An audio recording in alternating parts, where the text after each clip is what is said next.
Sa tuwing sasapit ang Kapaskuhan, hindi mawawala sa imahe nito ang mataba, mahabang balbas, nakasuot ng pulang damit at may bitbit na regalo na si Santa Claus. Ho, ho, ho! Merry Christmas! Ngunit alam mo ba na ang orihinal na Santa Claus ay isang santo ng simbahang Katolika?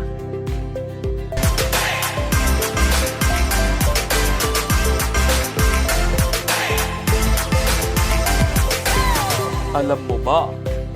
Lingid sa kaalaman ng nakararami, si Santa Claus o Saint Nicholas ay isang obispo ng Mira noong ika-4 na siglo.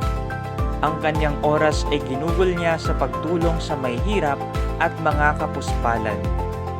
Kilala rin siya sa kanyang espesyal na pagmamahal sa mga bata sa pamamagitan ng pagbibigay regalo, mga candy at laruan, kung kaya't kinagiliwan siya ng mga ito. Naging tradisyon din na kapag nagpakabuti ang mga bata ay makatatanggap ng mga nakagigiliw na regalo mula kay Saint Nicholas. Ayon sa ilang mga kwento, siya ay naghahagis ng barya sa bintana lalo na sa mga nangangailangan at napupunta sa mga medyas na sinasampay ng mga tao. Hindi naglaon, ang pagsasabit ng mga medyas sa pintuan o pader ay nakilala.